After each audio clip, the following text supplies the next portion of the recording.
안녕하세요. 사연에 빠지다의 DJ 민영입니다. 오늘도 두 가지 사연 준비되어 있으니 끝까지 재미있게 들어주시고요. 구독과 좋아요 버튼도 눌러주세요. 그럼 오늘의 사연 함께 만나볼게요. 안녕하세요. 저는 자식들 다 장성시키고 은퇴 후 남편과 유유자적한 삶을 즐기며 살고 있는 60대 주부입니다. 그동안 두 아이들 키우랴 직장생활 병행하랴 정말 몸이 10개라도 모자랄 정도로 치열하게 살다가 아이들 모두 독립해서 나가고 퇴직하고 하고 나니 남아도는 게 시간이더라고요. 살면서 이렇게 시간이 여유로웠던 적이 없어 좀 당황스러울 정도였습니다. 쉬는 것도 하루 이틀이지 저처럼 쉼없이 움직이던 사람들은 가만히 쉬는 것도 쉬운 일이 아니더라고요. 그때 접한 게 바로 이 채널입니다. 저처럼 결혼하고 자식 키우며 겪는 일들에 대한 사연을 들려주시는 여러분 덕분에 은퇴 후 적적한 마음을 달랠 수 있었어요. 저만큼 나이 드신 분들이라면 아마 공감하시겠지만 자식이라는 게 다 키웠다고 마음 놓을 수 없는 존재 아닙니까?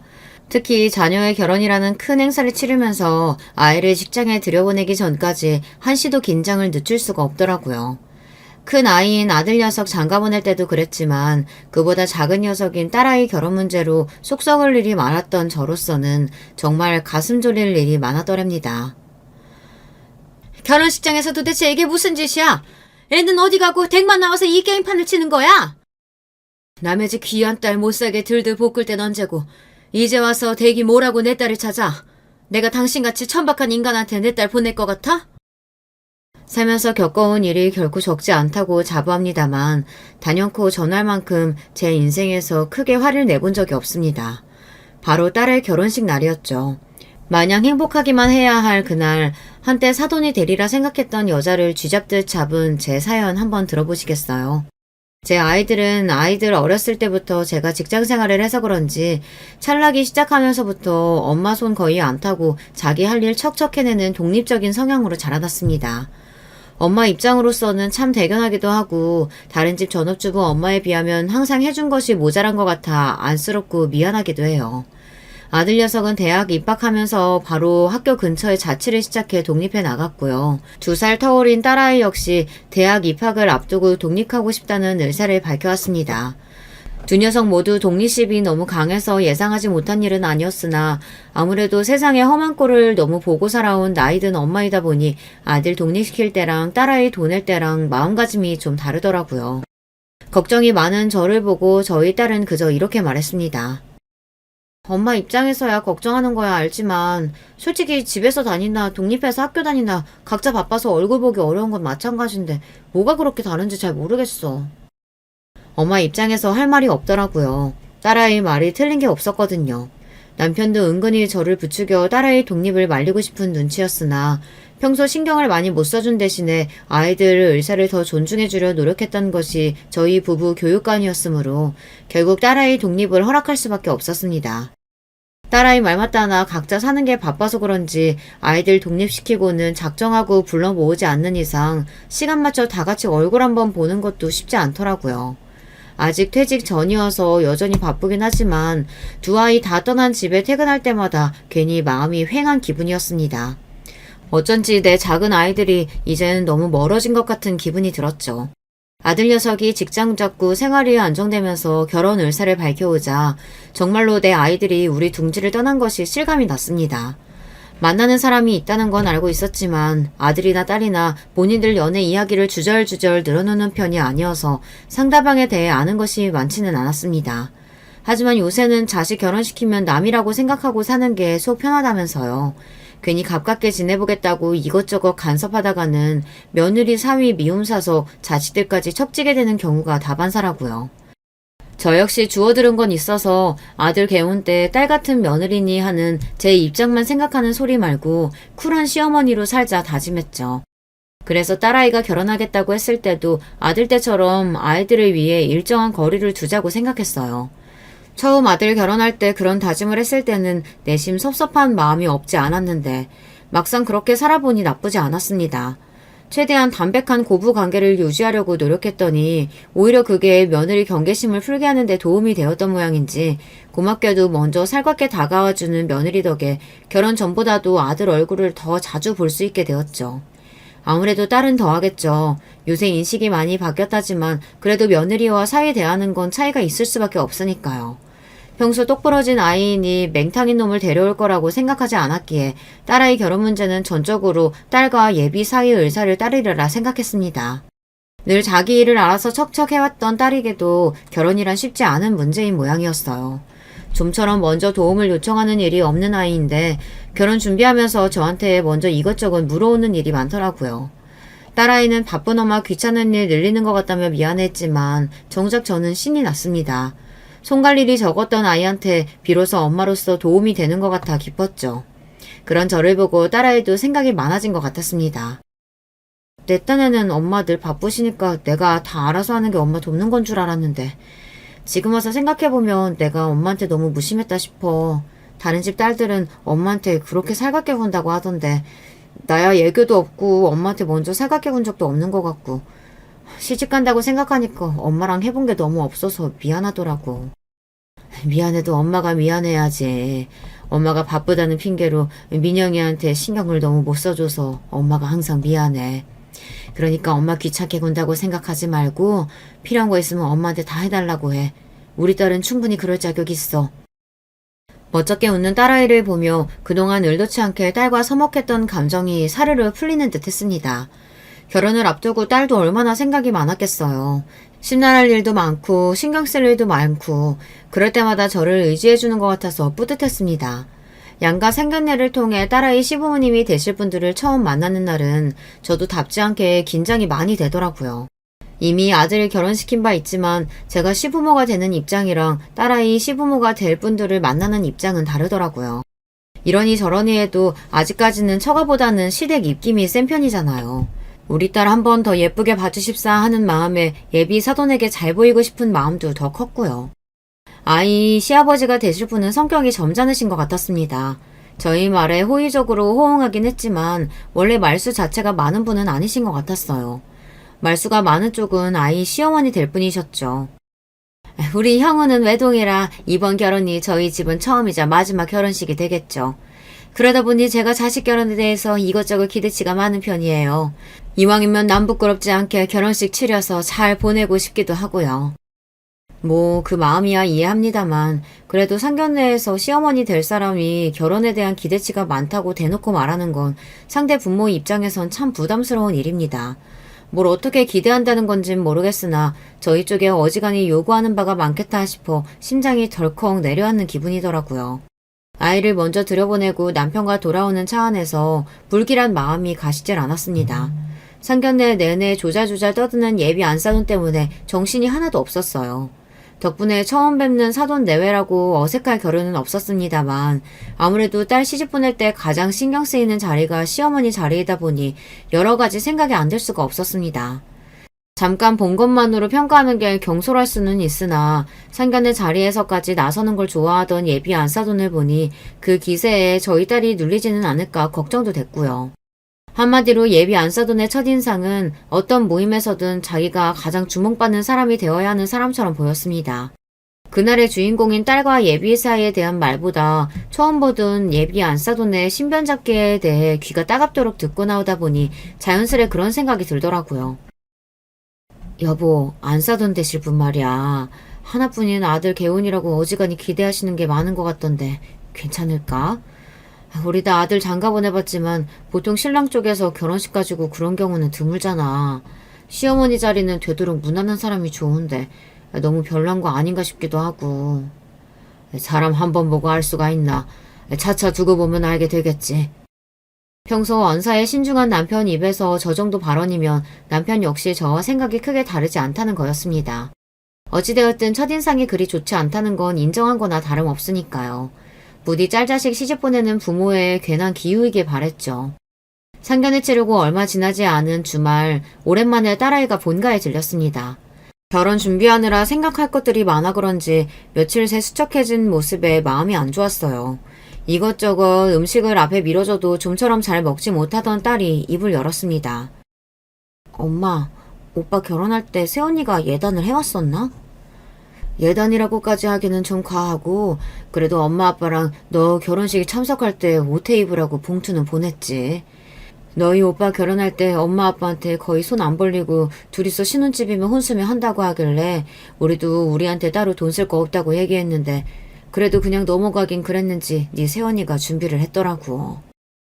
그럼 통상적으로 얼마나 준비하는 게 맞아? 왜 안 사돈이 예단 해오라고 하시던? 솔직히 제 입장에선 저쪽 집안에서 예단을 요구할 거라고 생각을 못했습니다. 예비 사위와 딸이 신혼집을 거의 반반 부담하기로 했거든요. 안에 들어갈 가전도 나눠서 부담하기로 한 걸로 알고 있고요.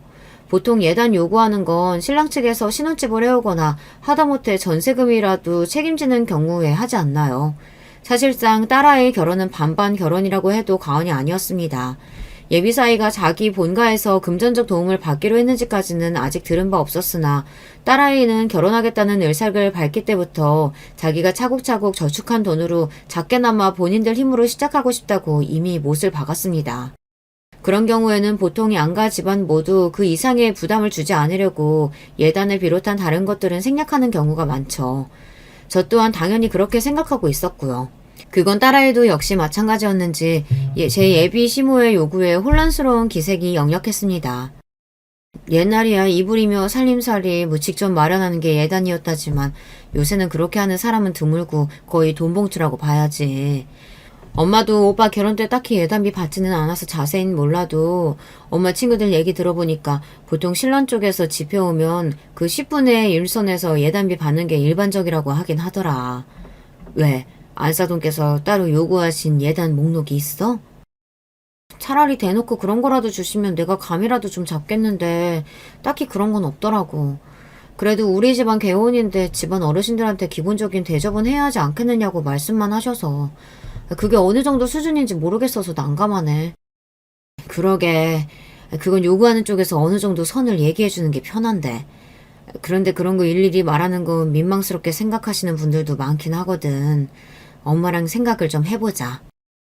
반반 결혼시키는 판에 예단 요구받았다는 딸의 말에 솔직히 심기가 편치는 않았습니다만 저쪽에서 대놓고 요구한다는데 안 하기도 참 그랬어요. 괜히 시작부터 귀한 딸 밉보이게 하고 싶진 않았으니 저희가 할 수 있는 한에서 최선을 다해서 준비해주자고 생각했습니다. 그리고 얼마 지나지 않아 딸아이가 제 예비 신랑과 웨딩드레스를 보러 가기로 했습니다. 딸애가 웨딩드레스 입은 모습이 얼마나 예쁠까 기대가 되었어요.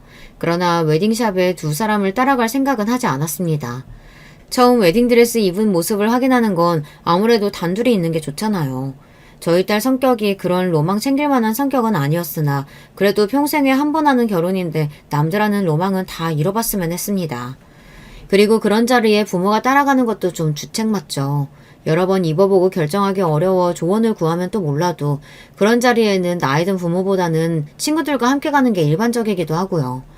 그래서 그날 일을 하면서도 딸아이가 얼른 인증샷을 보내주기만을 기다렸습니다. 그런데 분명 웨딩샵에서 피팅을 해본 다음 사진을 보내주겠다며 호언장담을 했던 딸인데 그날 퇴근할 때가 다 되도록 딸아이에게서 연락이 없었습니다. 혹시 드레스 고르다가 둘이 싸우기라도 했나 싶어 슬슬 걱정이 되던 차에 딸한테서 전화가 왔습니다. 딸, 왜 이렇게 연락이 없었어? 드레스는 잘 입어봤어? 엄마, 나 지금 집에 가도 돼? 딸아이 목소리가 착 가라앉아 있었습니다. 좀처럼 감정 기복이 심하지 않은 아이로서는 흔치 않은 일이었어요. 무슨 일이 있긴 있었구나 싶어 얼른 집으로 오라고 했죠. 오늘 드레스 피팅하는데 어머님이 오셨어. 이게 무슨 소린가 싶었습니다. 그러니까 저희 딸한테 이런 방구도 없이 제 신랑이랑 처음 드레스 보러 간 자리에 예비 안사돈이 나왔다는 거였습니다. 그 자리에 저라도 같이 있었으면 또 몰라. 딸아이 입장에서 얼마나 당혹스러운 일이었겠어요. 이런 경우는 듣도 보도도 못했어요. 황당해서 저도 모르게 목소리가 높아졌습니다. 안사돈이 왜 오셨대? 김서방은 뭐라는데? 집에서 나오는데 어머님이 자기도 웨딩드레스 구경하고 싶다고 하시더라면서 모셔왔다는 거야. 나한테 한마디 상의도 없이. 분통을 터뜨리는 딸아이를 보며 저 역시 가슴이 답답해졌습니다. 아무리 남자들 생각이 여자들하고는 다르다지만 그 정도 눈치 없는 예비사위 역시 못마땅하게 느껴졌죠. 아니 그 자리에 자기 엄마만 떡하니 모셔오면 딸 입장에서는 시어머니 품평당하는 기분이 당연히 들지 않겠어요. 결혼을 앞둔 두 사람의 로맨틱한 순간을 그렇게 배려 없이 망쳐버리니 생각 없는 예비사위 모자에게 화까지 나려고 하더라고요. 자기 집은 어릴 때부터 아주 가정적이었다는 말이 그저 가족들 사이가 좋다는 말인 줄만 알았는데 보면 볼수록 그 사람 마마보이인 것 같아. 쇼핑할 때도 그렇고 옷 골라주는 것도 어머님이 해주신다는 소리 들었을 때 우리 집은 그런 분위기가 아니니까 가족 간의 사이가 좋은 집이면 저러나 보다 하고 넘어갔는데 지금 생각해보면 자기 엄마 말이라면 그저 꿈뻑 죽는 것 같아. 저 사람 매번 저런 식으로 행동하면 그때마다 나 속 터져서 어떡해 엄마? 딸아이 성격에 저렇게 터뜨릴 정도면 그간 어지간히 쌓인 게 많았다는 소리였습니다. 세상 어느 여자가 마마보이를 신랑으로 맞이하고 싶겠습니까? 저 역시 걱정이 안 될 수가 없었죠. 생각해보니 전에 예단비에 관한 이야기가 나왔을 때도 그랬어요. 자기랑 거의 같은 돈 쓰면서 같이 집해오는데 예비 사이가 막으려면 얼마든지 미리 막을 수 있는 거 아니겠습니까? 애초에 저쪽에서 저희 쪽에 당당하게 예단비 요구할 입장은 아닌데 말이죠. 어쩐지 상견례에서 예비 안 싸던 첫인상을 보고 느꼈던 불길했던 예감이 하나 둘 들어맞는 것 같아 불안해졌습니다. 저까지 생각하는 그대로 말했다간 정말로 딸아이가 불안해할 것 같아 원래 결혼 준비하면서는 생각지도 못했던 이런저런 갈등이 생기기 마련이다. 이렇게 애써 딸을 달래서 보냈습니다. 그리고 저녁에 자려고 누웠는데 도저히 잠을 잘 수가 없더라고요. 사람이 하나를 보면 열을 안다고 하지 않습니까? 결혼 전부터 며느리 될 아이에게 저리 진상을 떠는데 결혼하고 나서는 대체 어떤 상상을 뛰어넘는 일들이 벌어질까 눈앞이 아찔했습니다. 아까 딸아이가 했던 말이 계속 머릿속을 맴돌았어요. 나 입고 나온 드레스 보고 계속 만지작거리시더니 자기도 이런 거 입어봤으면 소원이 없겠다면서 자꾸 그러시는데 솔직히 나보고 뭘 어쩌라는 건지 싶더라니까. 설마 진짜 자기도 웨딩드레스 입혀달라는 소리는 아니겠지? 설마 그 정도는 아니었을 거야. 그치? 도대체 철삭서니가 없어도 얼마나 없으면 예비 며느리 앞에서 그런 주책을 다 떤답니까? 듣는 저도 낯이 화끈해지는데 저런 짓을 아무렇지도 않게 하는 예비 시모를 딸아이가 과연 감당할 수 있을까 싶어 한숨만 깊어졌습니다. 잠은 안 자고 연거푸 한숨만 쉬는 저를 보더니 결국 남편이 불을 켜고 일어나 앉았습니다. 답답한 마음에 그날 있었던 일을 말하니 당연히 남편 표정도 좋지 못했죠. 사실 예비 안싸동 같은 성격이 제 남편이 딱 질색하는 성격이거든요. 나서는 거 좋아하고 나이값 못하고 어른이 어른답지 못한 걸 거의 혐오한다고 해도 과언이 아닌 사람이니 당연히 예비 안싸돈이 마음에 찰 리가 없었습니다. 아마 딸아이 시부모 될 사람이 아니었다면 지인으로도 결코 둘 일이 없는 타입이었죠. 애들 일에 너무 간섭하는 것 같아 말을 아끼려고 했는데 이쯤 되면 김서방 불러서 언지를 좀 해야 할 것 같다. 어른이라고 참고 넘어가는 것도 정도가 있지. 자기만 귀한 아들 장가 보내는 거야? 왜 우리 딸이 결혼 준비하면서 이렇게 안 해도 될 마음고생까지 해야 돼? 제 말이 그 말이었어요. 괜히 우리 딸 책 잡힐까 싶어 어지간한 건 사돈댁에 맞춰주자 했는데 계속 저런 식으로 나오면 저희라고 마냥 삼아줄 이유는 없죠. 무슨 대단한 집안에 시집 보내는 것도 아닌데 시댁이랍시고 처음부터 너무 저자세로 나갔던 게 문제였나 싶기도 했습니다. 그렇게 가족 식사 자리 초대를 빙자한 예비 사위 성토대회가 열렸습니다. 저는 남편이나 그동안 참은 말들이 많았기에 그날은 할 말은 해야겠다 싶었어요. 웨딩드레스 피팅하는 자리에 안사돈께서 오셨다지? 사실 그게 흔한 일은 아니라 우리 민영이도 참 놀랐을 거야. 그래도 그날 저희 엄마가 민영이 너무 예쁘다고 칭찬도 많이 해주셨어요. 그치 민영아? 제 딴에는 그래도 대놓고 말하기 좀 그래서 돌려서 말한 거였는데 눈치가 없는 건지 눈치 볼 생각이 없는 건지 엉뚱한 소리를 하는 예비사위를 보니 가슴이 답답했습니다. 정작 예비사위는 해맑게 웃고 있는데 그걸 보는 딸아이만 민망한지 얼굴이 빨개졌어요. 돌려 말해서 될 게 아니겠다 싶어 그냥 돌직구로 말했습니다. 사실 신부 입장에서는 결혼 앞두고 신경 써야 할 일이 참 많아. 자네가 어떻게 생각하는지 모르겠지만 안사돈께서 하시는 행동이 일반적이진 않으셔서 우리가 당황할 때가 참 많네. 대놓고 말하자 그제야 분위기를 읽은 모양인지 예비 사이가 겸연쩍어 하더군요. 거의 입에 떠 먹여줘야 알아먹는 걸 보니 앞으로 결혼해서 우리 딸 속이 말이 아니겠다 싶어 머리가 지끈거렸습니다. 얘기가 나온 김에 꼭 해야 할 말도 있었어요. 그리고 예단비 말인데 솔직히 우리 입장에서는 생각을 못해서 어떻게 준비해야 할지 난감하네. 안사돈께서 요구하신 거라고 하니 어느 정도 수준으로 원하시는지라도 언지를 좀 주시면 좋을 것 같은데. 말 그대로 현금 봉투를 원하시는 건지 현물을 원하시는 건지도 알아야 준비를 하지. 이제 식 석 달도 안 남았는데. 제 말에 딸아이의 표정이 급격히 어두워졌습니다. 이젠 또 무슨 일인지 겁이 나서 물을 엄두도 나질 않았어요. 딸아이가 떨떠름한 표정으로 말했습니다. 엄마, 며칠 전에 어머님 명품백 해드렸어. 이건 처음 듣는 소리였어요. 딸아이가 웨딩샵 일로 한껏 쏟아내고 간지 며칠 되지도 않았는데 그새 또 사건이 터진 모양이었습니다. 아니, 언제? 며칠 전에 혼수 가전 보러 갔는데 어머님도 나오셨더라고. 말하는 걸 보니 이번에도 미리 얘기 안 하고 예비사위가 제 엄마를 달고 나온 모양이었습니다. 이쯤 되니 예비사위도 일부러 저러는 건가 싶을 지경이었어요. 그러니까 아들 며느리 혼수 준비한다는데 백화점까지 쫄래쫄래 쫓아와서는 그 자리에서 명품백까지 받아 챙겼다는 거잖아요.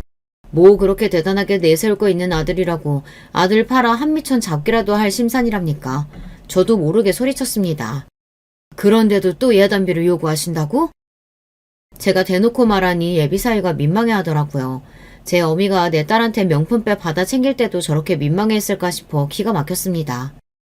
예비사위가 저희 내외의 눈치를 보며 주절주절 변명을 늘어놓았어요.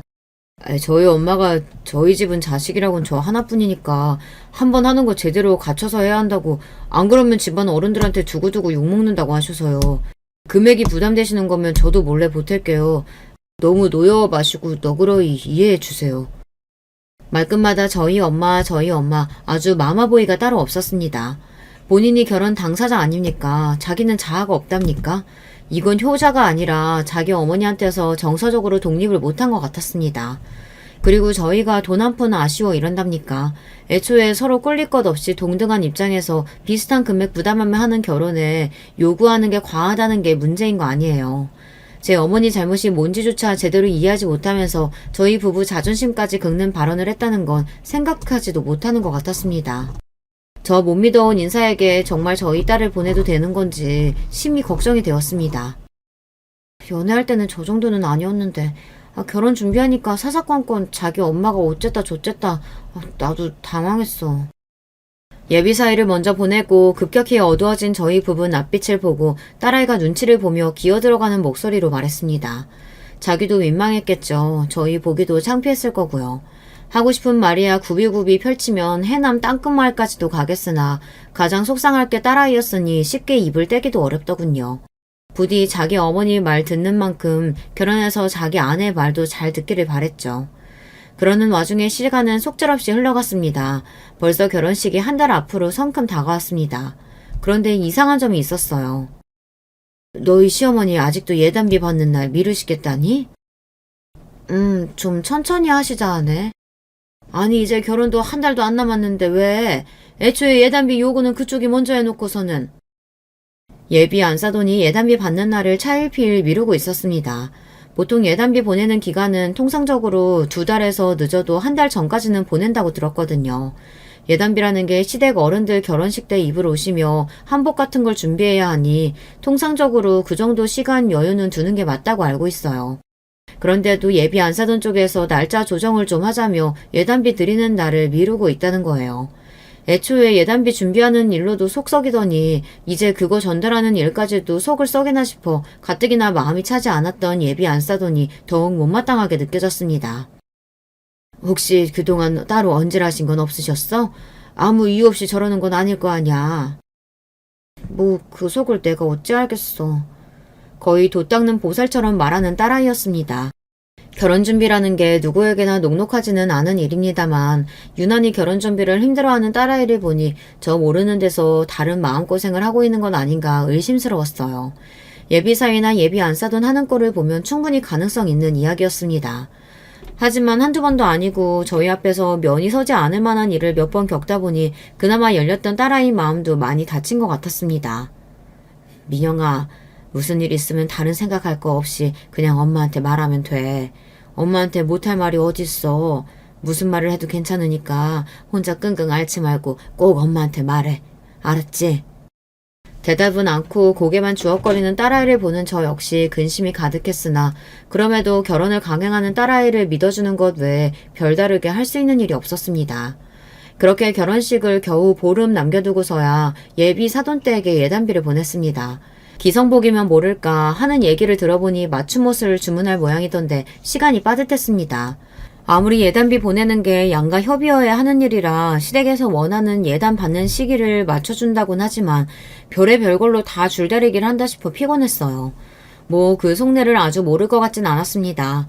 기한 최대한 줄 테니 그동안 싹싹 긁어 모아서 예단비 최대한 많이 해와라. 뭐 그런 거 아니겠습니까? 하지만 오는 게 있어야 가는 것도 있는 거 아니겠어요? 저희 딸도 신혼집에 보태느라 여유 자금이 거의 남아있지 않았기 때문에 예단비는 우리가 준비해주마 했습니다.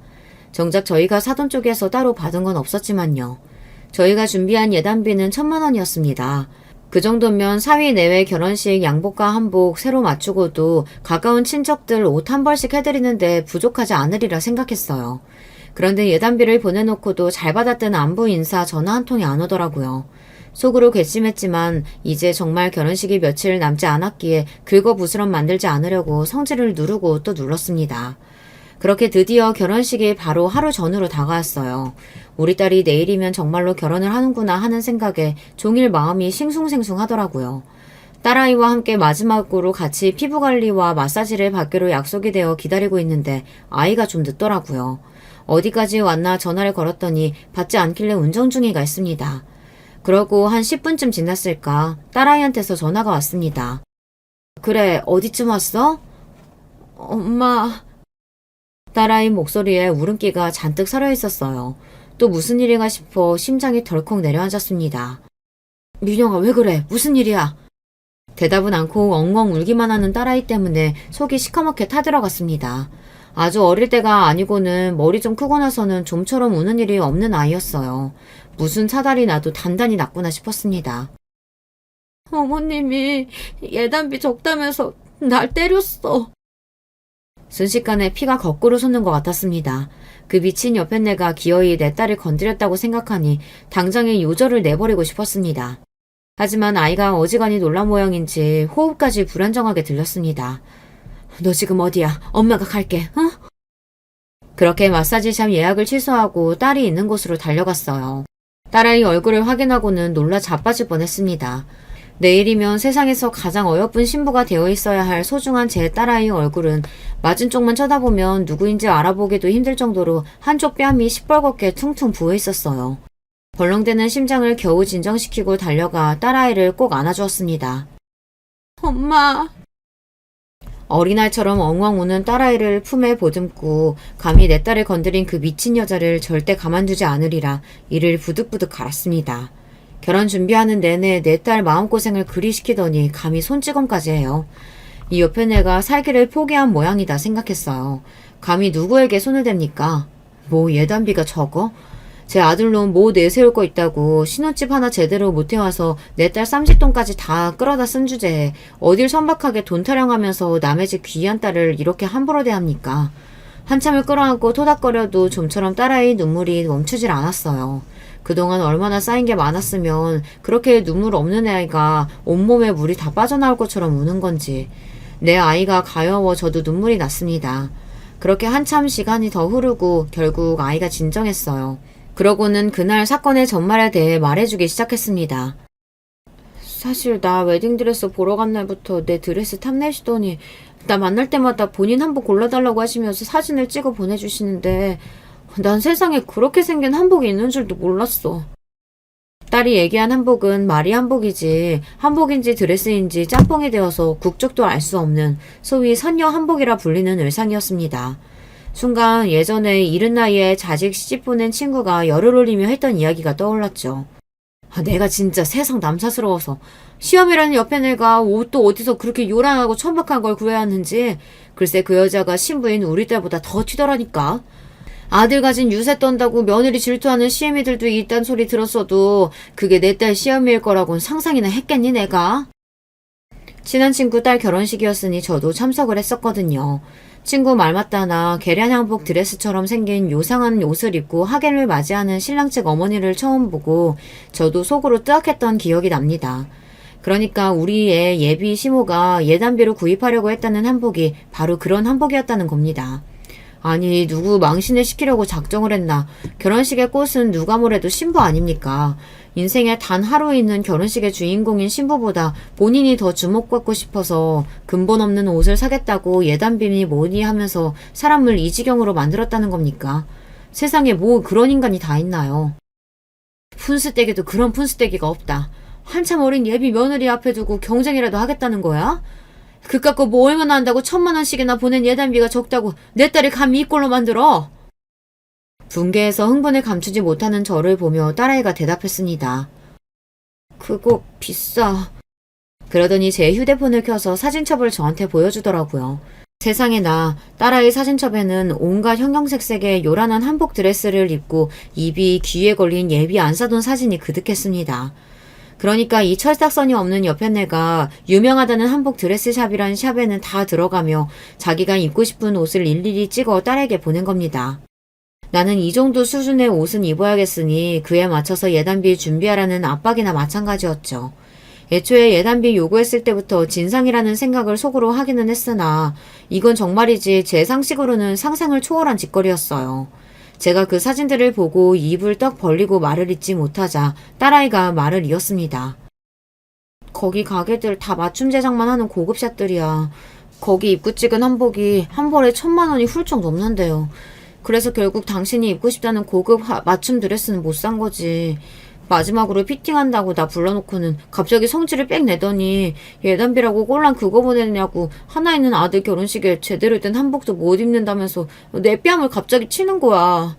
뭐 자기 친구 누구는 아들 장가 보내면서 열쇠 3개나 받았다나. 그러니 자기 아들 결혼식 때 입을 만한 한복 한 벌 못 짓는 옷을 어디 예단비라고 보냈냐면서 날뛰고 난리를 친 거지. 정말이지 기가 막히고 코가 막힐 노릇이었습니다. 제까짓게 아들 장가 보낸다고 열쇠 3개의 소리 할 만큼 대단한 아들놈 낳아놓은 줄 아는 모양이었어요. 아들 팔아 아주 공주님 행사라도 할 작정이었나 보죠.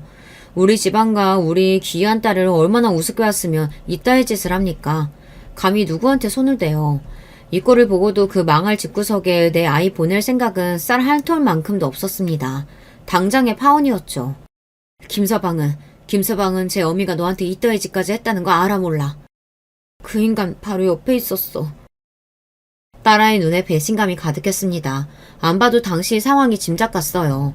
또 제 엄마 앞에서 어쩔 줄 몰라 하며 내일 당장 결혼할 제 신부 얼굴이 저 지경이 될 때까지 잠자코 두고만 보고 있었겠죠. 등신도 그런 등신 새끼가 없었습니다. 하마터면 그런 모자란 놈한테 내 귀한 딸을 보낼 뻔했다고 생각하니 등찜기를 타고 식은땀이 흘러내렸어요. 그 와중에도 딸아이 휴대폰으로 괘씸한 예비사위놈 전화가 계속해서 왔습니다. 받아서 욕이라도 한 바가지 해주려다가 목소리도 듣기 싫어서 전화기를 빼서 꺼버렸습니다. 너 그 집구석에 시집 절대 못 보낸다. 내일 결혼식은 없었던 걸로 해. 제 말에 딸아이가 고개를 푹 숙이더군요. 그러더니 이내 결심했다는 듯 말했습니다. 나도 이런 대접 받아가며 그 사람들하고 가족될 생각 없어. 그리고 이런 일이 생겨도 아무짝에도 쓸모없는 너는 뭘 믿고 평생을 함께 하겠어.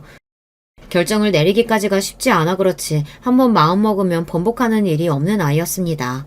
딸아이 역시 파혼할 의지가 굳건함을 확인하자 이제 엄마로서 제가 못할 일 같은 건 아무것도 없었어요. 일단은 아이 얼굴이 말이 아닌지라 급히 병원부터 데려갔어요. 귀한 내 새끼 크면서 단 한 번도 손찌검한 일이 없이 키웠는데 웬 미친 여자 때문에 봉변을 당했다고 생각하니 손이 벌벌 떨렸습니다. 내 새끼 건드려놓고 재년이라고 무사할 줄 아느냐. 가슴속에 칼을 갈고 또 갈았습니다. 남편에게 전화해 자초지정을 설명하자 남편 역시 화를 주체하지 못하고 그 여편네에게 저주를 퍼부었습니다. 당장 결혼식이 내일이었기에 얼른 연락을 돌리지 않으면 저희 식구도 없는 결혼식장에 영문도 모르고 저희 손님들이 오실 판이었어요. 이야기를 들은 남편 역시 주저없이 파혼에 동의했기에 빠르게 저희 지인들에게 연락을 돌려 내일 결혼이 취소되었음을 알렸습니다. 물론 모든 일은 그 망할 집구석과는 단 한마디의 상의도 없이 이루어졌죠. 그렇게 대망의 그날이 다가왔습니다. 딸아이는 아직 절대 안정이 필요했기에 저와 남편만 마치 전쟁터로 향하는 군인이라도 된 듯 비장한 걸음을 떼었습니다. 원래라면 제 딸이 입장했어야 할 결혼식장으로 들어섰어요. 어제 그 일 이후로 저희 가족 중 누구도 그 집 식구들 연락을 받지 않았기에 제 신부에게 연락도 닿지 않았으면서 턱시도에 메이크업까지 반질반질하게 꾸민 예비사위 놈이 헐레벌떡 저희 부부 앞으로 뛰어왔어요. 장모님, 장인어른, 왜 이렇게 연락이 안 되세요? 민영이는 바로 따라오나요? 왜 얼굴이 다 터졌는데 아직도 저희 딸이 여기 나타날 거라고 믿고 있는 그 멍청한 놈을 쏘아보았습니다. 왜?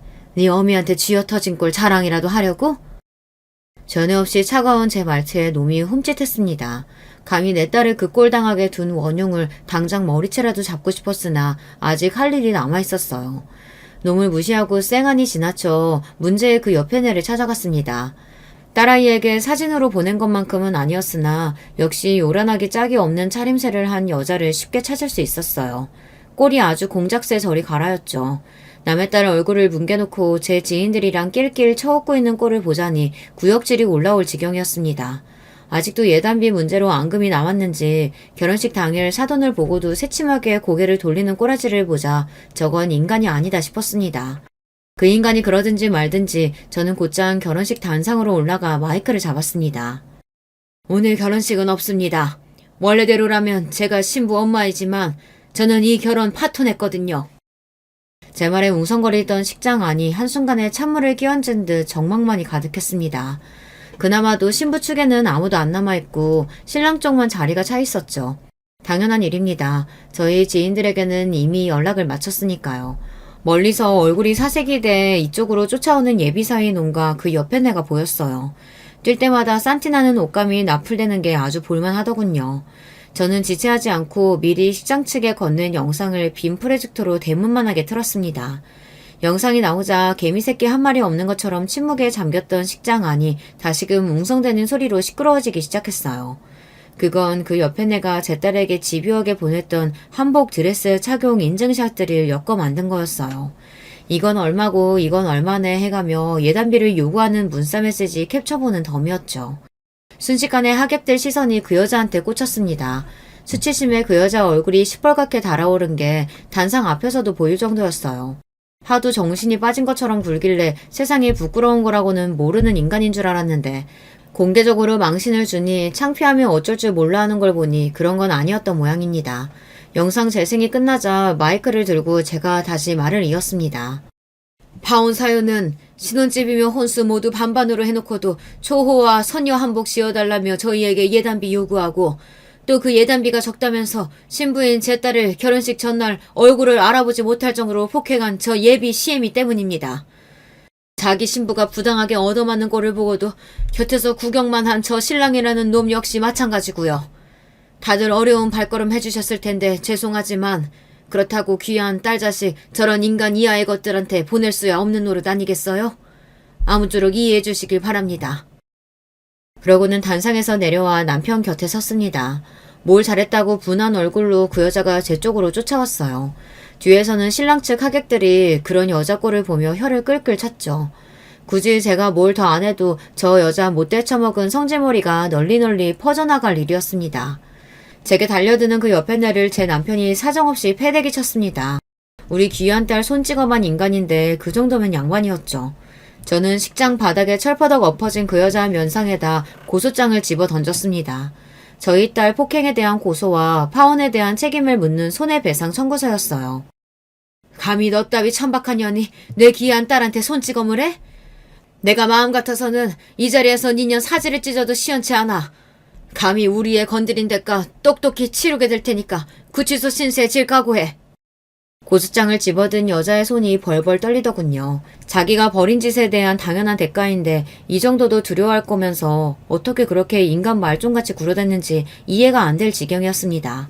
하지만 그것도 이제 남일이죠. 여기와 볼 일은 다 봤으니 미련 없이 남편과 함께 식장을 나섰습니다. 그런 저희 뒤를 한때 사이가 될 거라 생각했던 모자란 놈이 개새끼처럼 졸졸 따라왔습니다. 결혼식 당일에 파혼당해 혼비백산한 꼴이 된 놈이 주차장 바닥에 철썩 주저앉더니 저희한테 빌기 시작했어요. 장인어른 장모님, 제가 잘못했습니다. 저 민영이 없이 못 살아요. 제발 한 번만 용서해주세요. 저 파혼 못해요. 그 말에 순간 제 눈이 돌 뻔했습니다. 정신을 차렸을 때는 이미 제 손이 놈 얼굴을 있는 힘껏 철썩 내리친 다음이었죠. 아픈 거보다 놀라서 어안이 벙벙해진 놈 꼴을 보자 어제 내 딸도 이랬을까 싶어 다시금 가슴이 아파왔어요. 그러자 놈에 대한 분노가 더더욱 솟구쳤습니다. 너같이 모자란 놈 때문에 내 딸이 평생 한 번도 겪지 않아도 될 험한 꼴을 겪어왔는데 어디 네 놈이 파혼 한 해 만에 하고 있어? 너 같은 놈은 결혼할 자격 없어. 어디 남의 집 귀한 딸 인생 망치려고 너 같은 놈이 결혼을 해? 제 불효령에 파혼 못한다던 놈 기세가 그대로 꺾였습니다. 참 저렇게 패기라고는 없는 놈을 내 딸 곁에 세울 생각을 하다니 섬뜩할 지경이었어요. 남편 역시 놈에 대한 분노를 숨기지 않았습니다. 너 내 딸 앞에 두 번 다시 나타날 생각 마라. 감히 내 딸 주변에 맴돌았다가는 그때야말로 내가 네 놈 죽여버리고 말 테니까. 정말로 놈을 찢어 죽이고도 남을 정도의 형형한 눈빛이었습니다. 자식 인생 구제하는데 부모가 돼서 못할 일이 뭐가 있겠습니까? 저도 남편도 거짓 한 톨 없이 진실만을 말하고 있었습니다. 억울하면 네 놈도 어디 한번 고소해보렴. 네 놈 깽값 정도야 우리 딸 인생 구제했다 치고 적선해줄 의향이 있으니까. 엄한 여자들 인생 망칠 생각 말고 너는 네 정신 나간 어미하고나 살아. 그렇게 놈을 한껏 비웃어주고는 결혼식장을 빠져나갔습니다. 이걸로 그 망할 집구석과는 영원히 안녕이었어요. 함께한 시간이 길지는 않았었지만 저희 가족 모두에게 이보다 더한 악연은 없었습니다. 여전히 분한 마음이 아주 가시지는 않았습니다만 그래도 저런 것들과 결혼으로 엮이기 전에 벗어날 수 있었다는 것을 천운으로 여기자며 서로의 다친 마음을 다독여 주었습니다. 제목이 폭행죄였기 때문에 전 예비 안사도는 형사적인 처벌도 피할 수 없었습니다. 얼마나 무식하고 우악하게 힘이 센 건지 겨우 뺨 한 대 쳤는데도 애 얼굴을 그 꼴로 만들었다고 생각하니 그날 그 여자 얼굴도 못쓰게 만들고 올 걸 그랬나 했으나 제가 정말로 그랬다면 더 속상해할 게 뻔한 딸아이를 생각하니 그 정도로 대응한 것도 잘한 일이다 싶었죠. 뒤늦게 그 여자가 선처를 호소하며 고소를 취하해달라는 등 염치도 없이 저희 집 앞으로 쫓아오길 여러 차례였습니다. 그럴 때마다 사람을 써서 길바닥에 패대기쳐 쫓아내며 줄 수 있는 망신이란 망신은 다 주었죠. 그것도 몇 번 하고 나니 별 재미는 없더라고요. 자기가 지은 죄가 있는데 고소 취하라니 어림도 없는 소리였죠. 그래도 초범이라고 처벌이 징역까지 가지는 않았으나 집행유예로 호적에 빨간 줄은 남겼습니다. 아이 치료비며 정신적 손해배상이며 결혼하느라 썼던 자금들까지 싹 다 뽑고도 남을 정도로 넉넉하게 보상을 받을 수 있었습니다. 물론 문제의 예단비도 전액 돌려받았죠. 우리 딸 속을 그렇게 썩게 만든 돈이니 모조리 우리 딸 새 출발을 위한 자금으로 쏟아부을 예정입니다. 결과적으로 저한테 뺨 맞았다고 전 예비 사위놈이 저를 고소하는 일은 없었습니다. 자기의 의사와 상관없는 일방적인 파혼에 제 어미가 적지 않게 고생을 한 탓에 그 밴댕이 소갈딱지 같은 심보에 보복성이라도 고소를 하지 않을까 싶었거든요. 그래도 마지막 남은 일말의 양심은 있었던 모양인지 끝까지 고소는 안 하더라고요. 제 어미 송사가 마무리된 후 제 쪽으로 그간의 일에 대해 사과의 뜻을 전해오긴 했으나 굳이 답하지는 않았습니다. 딸아이는 진작 번호도 바꾸고 놈 번호를 차단했기 때문에 저에게 연락이 온 게 아닌가 싶어요. 저희 부부가 딸아이 앞에 나타나면 죽여버리겠다고 협박했던 게 먹힌 모양인지 놈이 딸아이 근처에 접근하는 일은 없었습니다. 제게 문자 메시지로 마지막으로 사과라도 할 수 있게 딱 한 번만 만나게 해주시면 안 되겠냐 물어왔으나 턱도 없는 소리였습니다. 그렇게 놈의 존재도 서서히 저희 식구들에게서 잊혀갔죠. 사안이 가벼운 사안이 아니다 보니 딸아이 마음을 추스르는 게 쉽지는 않았습니다. 하지만 전에 없이 딸과의 사이가 가까워져 있었어요. 저희 부부가 본가에 딸아이를 데려와 지극정성으로 먹이고 마음을 쓴 효과가 있었던지 다시 당찬 원래의 우리 딸아이 모습으로 돌아왔습니다. 뭐 하나 좋은 기억 남기지 않았던 그 집구석 때문에 딱 하나 좋은 일이 생겼다면 딸아이와의 사이가 돈독해졌다는 거예요. 험한 일 함께 겪으며 서로 속마음을 터놓게 되니 마음의 거리도 좁혀진 셈이죠. 그렇게 요즘에는 딸아이와 함께 주말 데이트도 하고 집에서 딸아이 좋아하는 맛있는 음식도 함께 해먹으며 즐겁게 지내고 있어요. 지금만 같으면 굳이 시집 보낼 거 없이 평생 옆에 끼고 살기만 해도 행복할 것 같아요. 괘씸한 예비 시댁 때문에 딸아이 파혼시킨 제 사연은 이쯤에서 마무리할까 합니다. 비록 아예 겪지 않았으면 좋았을 일이지만 그 일로 인해 저도 저희 딸아이도 가족 간의 소중함을 다시금 깨닫게 되었으니 얻은 것이 아예 없다고만은 생각하지 않으려고 해요. 나머지 문제들은 시간이 해결해 주겠죠. 부디 여러분들은 이런 험한 일을 겪을 일 없이 순탄하게 자녀 결혼시키길 빌겠습니다. 긴 이야기 끝까지 함께 해주셔서 정말로 감사드립니다. 이렇게 만나 뵙게 되어 반갑습니다. 전 서울에 사는 30대 기혼 여성입니다. 요즘은 뭘 해도 재미없는 때인 건지 예능이나 드라마도 딱히 흥미없고 다른 취미생활 하는 것도 심드렁한데 유독 유튜브 보는 건 재미있더라고요. 컨텐츠도 정말 다양하고 접근성이 좋아 쉽게 찾아볼 수 있어서 이것저것 보다 보면 어느새 하루가 다 갈 정도더라고요. 그중 가장 좋아하는 게 바로 이 사연 채널이에요. 사람 사는 게 다 똑같다 하지만 사실 어떻게 그럴 수 있나요? 100명이면 100가지 이야기가 있듯이 저마다 사는 방식도 모양도 다 다른 법이죠. 나와는 마치 다른 세계에 있는 듯한 사람들의 이야기를 들으면서 세상엔 참 다양한 삶과 다양한 인간이 있다는 걸 오늘도 깨닫습니다. 그렇게 점점 세상을 받아들이는 마음의 여유와 포용력 또한 넓어지고 있으니 이 또한 사연 채널의 순기능이라고도 할 수 있겠죠. 저도 다른 사람들의 이야기를 들으며 많이 놀라고 슬프고 즐거워할 때가 많았는데요. 오늘은 가만히 듣는 것 대신 특별히 제 이야기를 해보려고 합니다.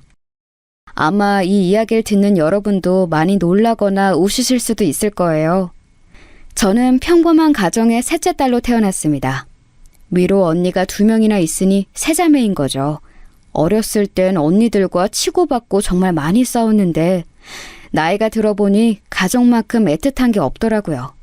이 세상에서 유일하게 절대적으로 내 편이 되어주는 건 가족뿐이라는 걸 깨달은 거죠. 그러다 보니 때마다 언니들과 함께 여행을 가고 한 집을 구해 같이 살거나 주에 3-4번은 꼭 만나서 안부를 공유하고 수다를 떨 만큼 가까운 사이가 되었어요. 언니가 2명이나 있다는 것, 그 둘이 나를 끔찍히 사랑해주고 위해준다는 건 저의 자랑이나 마찬가지였습니다. 부모님도 자매끼리 돈독하니 많이 좋아하셨죠. 왜 그런 말 있잖아요. 부모는 당신네가 곁에 있을 때보다 있지 않을 때 자식들이 행복한 걸 가장 바란다고. 우리 셋이 함께라면 부모님이 훗날 세상을 떠나도 서로 믿고 의지하며 살아갈 거란 확신이 생기셨던 것 같아요. 옛날 같으면 딸이 줄줄이 있는 집은 부정적인 의미로 보였을 텐데 지금은 자랑거리가 되었네요. 제가 20대 후반이 되었을 즈음 저는 오랜 준비 끝에 공기업 시험에 합격하여 바라던 직업을 갖게 되었습니다. 복리후생은 낮은 편이지만 정규직에 임금도 높고 근무 시간도 대체로 짧은 편이라 꼭 하고 싶었던 일이었거든요. 실제로 일을 할 때도 굉장히 만족스러웠고요. 제가 합격했다는 소식에 아마 가족들이 더 좋아했던 것 같네요. 시험 준비하면서 사실 스트레스가 크긴 했거든요. 집안에서 취업 관련해서 부담을 주지는 않았지만요. 그래도 언니들은 대학교 졸업하자마자 바로 취직한 편이었고 아빠가 퇴직하신 이후로는 하루라도 빨리 경제적 독립을 하는 게 목표였거든요. 그래서 시험 준비를 하는 내내 특히 불합격한 이후 다시 공부를 할 때 심적으로 부담이 너무나 컸고 그게 건강 악화로도 이어졌어요. 툭 하면 쓰러지고 토하고 여러모로 고생을 꽤 했었네요. 시험에 붙고 나니 거짓말처럼 나아졌지만요. 그렇게 저는 일을 시작하게 되었고 정신없이 초반이 지나가고 몇 년간 일하면서 일에 익숙해질 무렵 큰언니가 소개팅을 해주겠다고 하더라고요. 언니가 잘 아는 동생인데 사람 참 진국이고 괜찮대요. 늘 그분 만날 때마다 자기 여동생을 소개시켜주고 싶다고 매제 삼고 싶다고 노래를 불렀대요. 그런데 마침 그분이 오래 만나던 사람과 헤어졌고 저도 취직해서 여유가 생겼으니 소개팅으로 이어주고 싶다는 거였습니다. 저는 소개팅을 한 번도 해본 적이 없어서 그런 자리가 쑥스러우니 둘째 언니를 해주라고 했는데요. 둘째 언니는 비혼주의자이기도 하고 겉모습으로 볼 때 제가 더 잘 어울릴 것 같다고 하더라고요. 저는 잠시 고민했지만 결국 알겠다고 답했습니다. 그렇게 소개팅 날이 되고 그분과 저는 조용한 카페에서 둘이 만나게 되었어요. 언니 말이 정말 맞긴 했습니다. 겉보기에는 말끔히 잘생겼고 사람 자체도 진중하고 어른스러워 보였어요. 말도 나긋나긋하게 잘하고요. 그런데 중요한 건 제 스타일이 아니더라고요. 제가 뚜렷한 스타일을 원하는 건 아니지만 그래도 진지한 것보다는 유쾌한 게 좋았거든요. 그런데 워낙 차분하시다 보니 함께하는 시간이 지루하게만 느껴졌습니다. 빨리 이 자리가 끝나길 바라면서 적당히 호응해주고 있는데 갑자기 모르는 남자가 웃으며 다가오더라고요. 알고 보니 그분의 친한 친구였어요. 모르는 사람을 둘이나 앞에 둔 게 어색하고 민망스러워서 저는 고개 숙여 차만 마셨고요. 그렇게 소개팅이 끝나고 집으로 향했는데 큰언니가 다가와서는 진지하게 갑자기 오늘 무슨 일이 있었냐고 묻더라고요. 별일 없었다. 그런데 잘 맞지는 않을 것 같다고 말했는데 큰언니가 웃더라고요.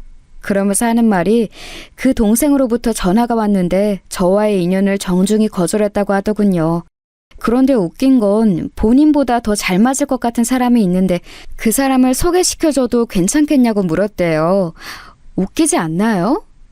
그분도 저를 오늘 처음 봤는데 어떻게 더 잘 맞는 사람을 소개시켜준다는 거지.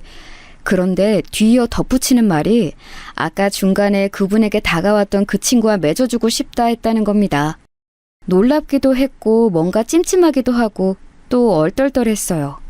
뭐지? 왜 이렇게 되는 거지? 싶어서요. 평소에 저 같으면 됐다고 거절했을 텐데 그때는 이상하게 한번 만나보고 싶더라고요. 잠깐 스쳐가면서 본 사람이지만 왠지 밝고 쾌활한 사람 같았거든요. 제가 알겠다고 하자 큰언니도 놀랐지만 뭔가 다른 낌새가 있다는 걸 눈치채고는 좋아하더군요. 어쨌든 그 친구분과 저는 두 번째 소개팅을 하게 되었습니다. 그런데 그 자리에서 알게 된 건데 사실 그 친구분이 저를 처음 보고 무척 마음에 들어했던 거였어요. 하필 소개팅 자리라고 해서 아쉽다라고 생각하면서 자신의 친구를 떠봤는데 마침 잘 안 맞는 것 같다, 잘 안 될 것 같다고 답했다는 겁니다. 그 말에 희망이 생겨서 곧바로 그럼 자기가 만나봐도 괜찮겠냐고 물었대요. 그렇게 물어본 친구분도 그걸 또 좋다고 언니한테 연락한 그 소개팅 남자분도 참 대단한 사람 같았습니다. 그렇게 요상하게 시작된 인연은 운명이었던 건지 이내 연인의 사이로 이어지게 되었습니다. 연애할 당시엔 별다른 문제가 없었어요. 4년 동안 봐왔던 남자친구는 처음 느꼈던 그대로 유쾌했고 쾌활했고 재밌는 사람이었거든요. 함께 있으면 즐겁고 시간 가는 줄 모르게 만드는 그런 사람이요. 그런데 딱 하나가 문제가 있다면 바로 가족관계였던 거죠. 남자친구에겐 위로 형이 2명 있었습니다. 왠지 신기하죠? 저희는 3자매인데 거기는 3형제더라고요. 저도 형제 중 막내, 남자친구도 막내고요. 남자친구도 저희 집처럼 꽤나 돈독한 사이 같았어요. 형들이 결혼한 이후부터는 잘 못 갔지만 때마다 형제끼리 여행을 갔었다고 하더라고요. 저희도 부모님 모시고 가거나 셋이 갈 때도 많았거든요. 마치 데칼코마니처럼 가정 환경이 비슷해서 신기하기도 하고 놀랐었죠. 그러던 어느 날 남자친구가 형네 부부와 함께 여행을 가자고 하더군요. 첫째 형과 둘째 형 모두 결혼하신 지 2년이 넘었어요. 장수 커플이라고 해도 저희만 결혼 안 한 사이니 어쩐지 좀 부담이 됐습니다. 그런데 남자친구는 형네 부부가 꼭 함께 하자고 했다며 형들은 자기보다 2-3살 정도밖에 차이 안 나서 세대도 비슷하니 별일 없을 거라고 합니다. 그러면서 형수들도 고지식하거나 싫은 소리 하는 사람들이 아니니 부담 갖지 말라고 하더군요. 그렇지만 전에 듣자 하니 남자친구는 형수들과 만난 게 몇 년 동안 2-3번밖에 없었다는데 말이에요. 뭘 믿고 그렇게 안심하라는 건지 모르겠더라고요. 결혼하기 전까진 절대 그 가족들을 만나면 안 된다고 언니들이 신신당부했거든요. 사람 일은 어떻게 될지 모르는 거고 괜히 확실치 않은 관계에서 아는 얼굴은 많이 만들어봤자 좋을 거 없다고요. 하지만 전 결국 남자친구의 꾀임에 넘어가게 됐습니다. 사실 남자친구와 결혼을 전제로 만나고 있기도 했고 그 집 식구들은 미리 만나보고 가족 분위기를 파악하는 것도 좋겠다 싶었어요. 그렇게 실제로 여행을 가서 만나게 된 남자친구의 가족들은 말로 딱 형용할 수 없지만 뭐라 해야 하나? 비범한 느낌이었습니다. 남자친구의 집안은 꽤나 잘 사는 편이란 걸 알고 있긴 했어요. 부모님도 형들도 전부 다 사업을 하고 있다고 했거든요. 다행히도 어려운 고비 없이 순탄하게 잘 해내고 있다고 했으니 그래도 사업적으로 성공을 한 상태겠죠. 그런데 유일하게 남자친구만 일반 회사원인 거죠. 그래서 알게 모르게 남자친구는 그 안에서 소외되는 분위기였고 남자친구도 그걸 알고 있다는 겁니다. 알지만 어쩔 수 없는 일이라 뭐라 할 수는 없다기에 그 말도 맞는 것 같아서 그냥 듣고만 있었죠. 그 이야기를 들으면서 좀 느껴지는 그런 기운이 있잖아요. 가족 내에서 남자친구의 위치가 낮은, 인정받지 못하는 것 같다는 생각이 들더라고요. 그렇게 쌓여간 추측을 눈앞에서 확인하게 된 게 바로 그 여행이었습니다. 처음 남자친구의 형들과 형수들을 만났을 때 느낀 첫인상은 심상치 않다는 거였습니다. 가만히 서서 그저 악수를 하는데도 알 수 없는 포스가 느껴지더라고요. 호락호락하지 않겠다는 느낌? 그런 거 있죠. 아무리 처음 본 사람들이라고 하지만 그래도 놀러간 자리니까 어려울 거 없다고 생각했거든요. 그런데 제가 생각한 그런 분위기가 아니더라고요. 마치 청문회 같기도 하고 회사에서 온 나들이 같기도 하고 첫째 형으로부터 둘째 형, 남자친구로 이어지는 조그마한 계급 사회를 보는 것 같았습니다. 그도 그럴 게 형들이 엄청 고지식하고 강압적인 겁니다. 남자친구가 막내라는 이유로 말만 하면 어린 네가 뭘 알아? 네가 잘 몰라서 그러는데 라는 말을 기본적으로 깔고 가더라고요. 고작 2~3살 차이 나는데 말이에요. 그 모습을 보며 아, 이래서 날 데리고 오라는 형들이 하는 말을 거절하진 못했던 거구나 싶었습니다. 자매만 있는 것과는 분위기가 완전 딴판이더라고요.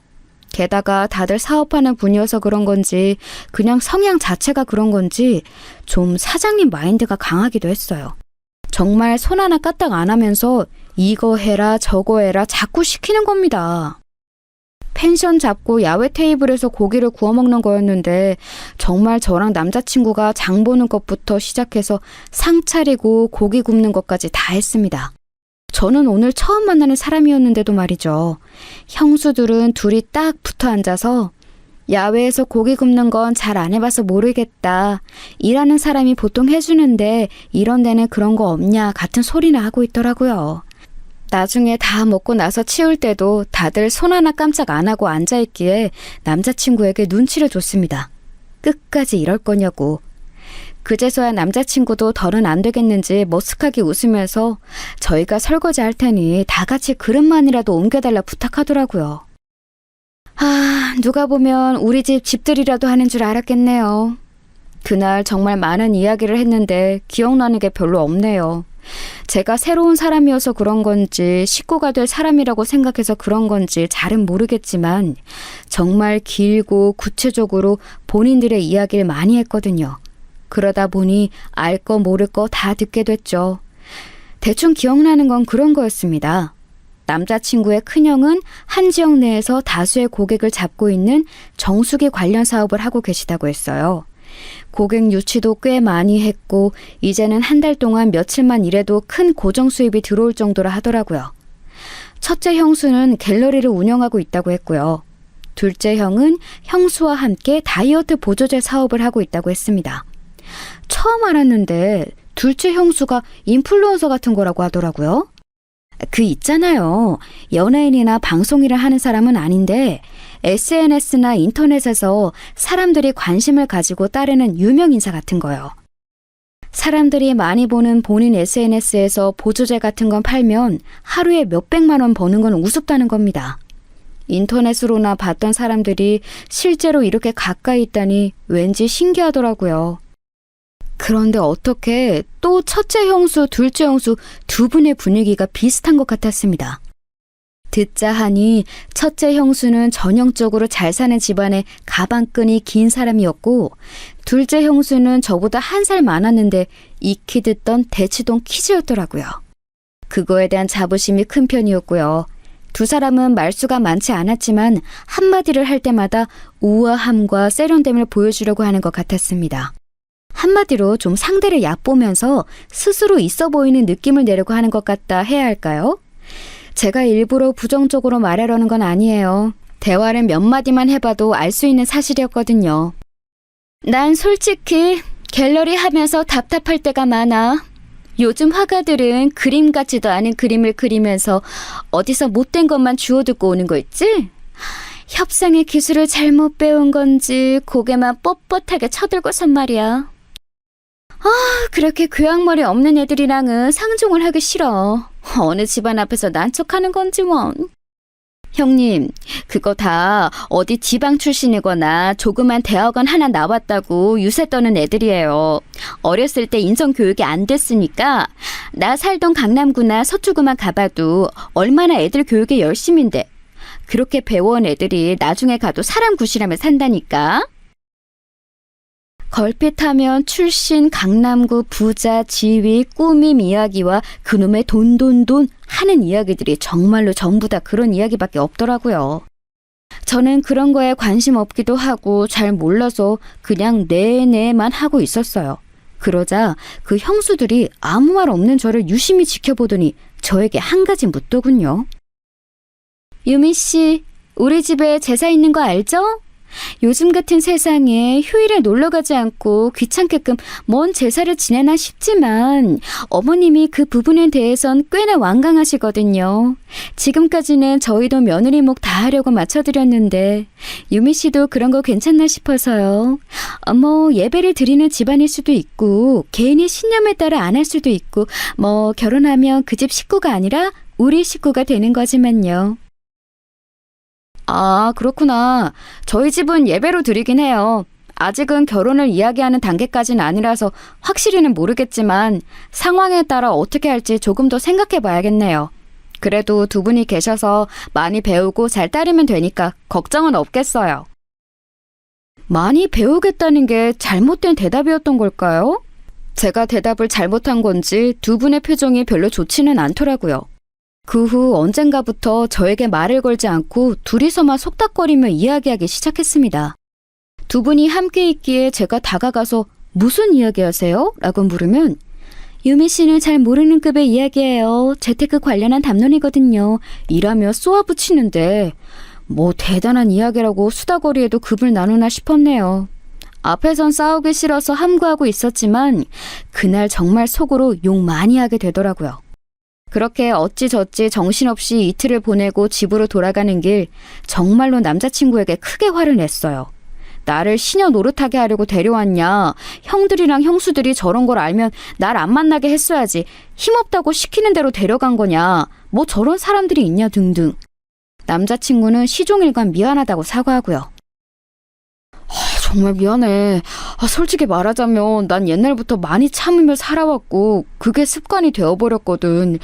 원래부터 형들은 늘 저렇게 이기적이고 강압적인 태도였는데 그러다 보니 자연스럽게 저러면 안 된다는 걸 나조차 잊고 있었나 봐. 나한테는 어릴 때부터 높은 형들이라서 저러는 거 익숙하지만 그래도 유미 너한테는 잘할 줄 알았어. 형수들도 겉으로 좀 차갑지만 그래도 큰 형수 작은 형수 두 분이 잘 지내는 거 보면 너한테도 살갑게 대할 줄 알았고 그래서 나도 많이 놀라고 당황스럽더라. 이런 걸 보여서 정말 미안해. 화가 머리 끝까지 났지만 남자친구가 진심으로 사과하면서 사정을 설명하니 또 어느 정도는 이해가 되더라고요. 저런 집안의 막내로 크면서 얼마나 힘들었을까 하고요.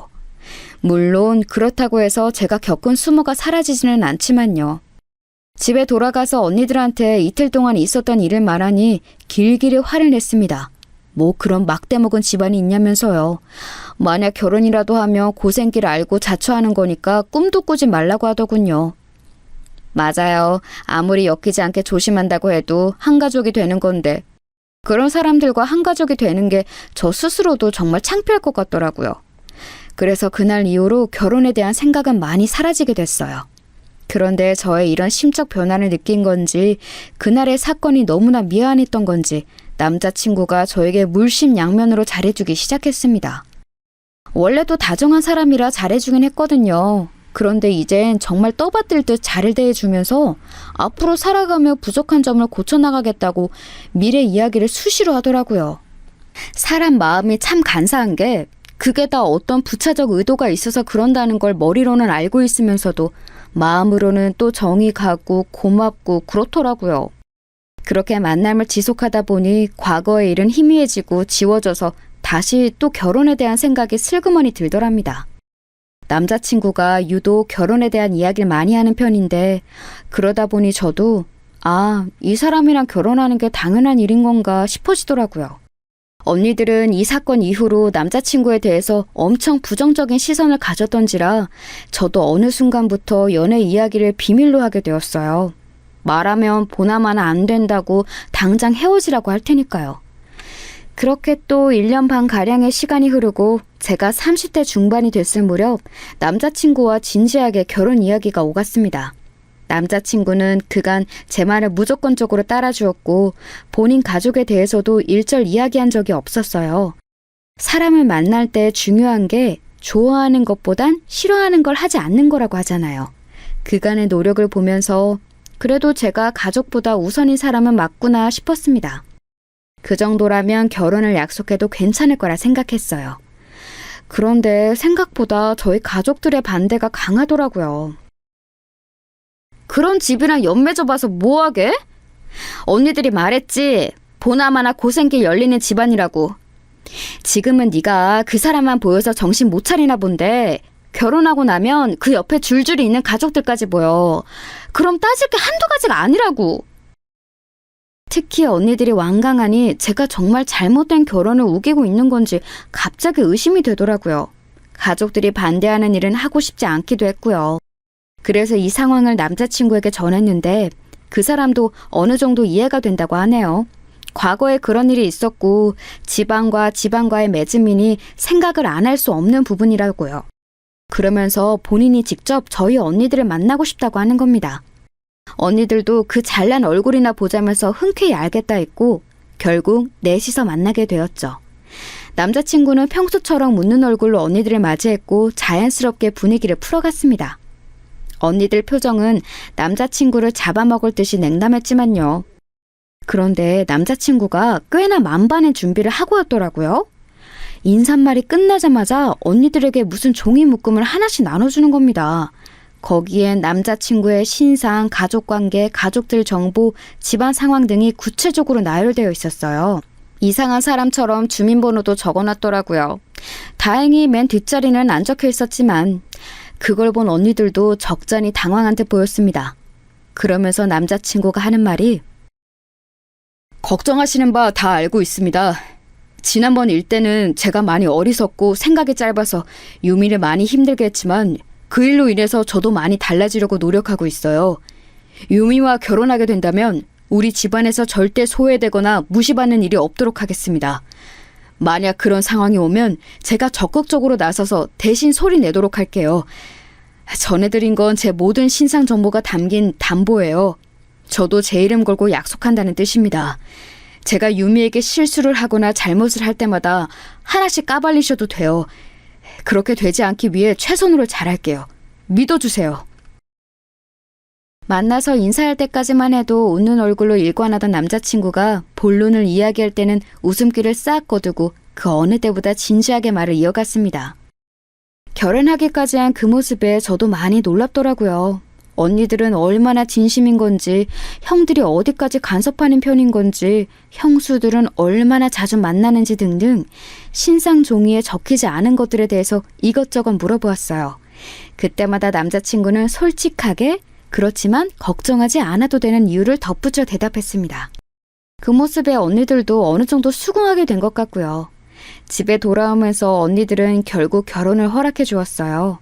직접 만나보니 그래도 괜찮은 사람 같고 미래에 대한 생각도 뚜렷한 것 같다고요. 다만 시댁 문제는 남자친구의 의지대로 움직일 수 없는 문제기에 여전히 걱정된다고도 했죠. 저도 물론 그렇지만 어쨌든 남자친구를 믿어보고 나아가 보기로 했습니다. 상견례를 하기로 한 날이었어요. 결혼한 분들은 아시죠? 상견례 날 얼마나 떨리고 긴장되는지.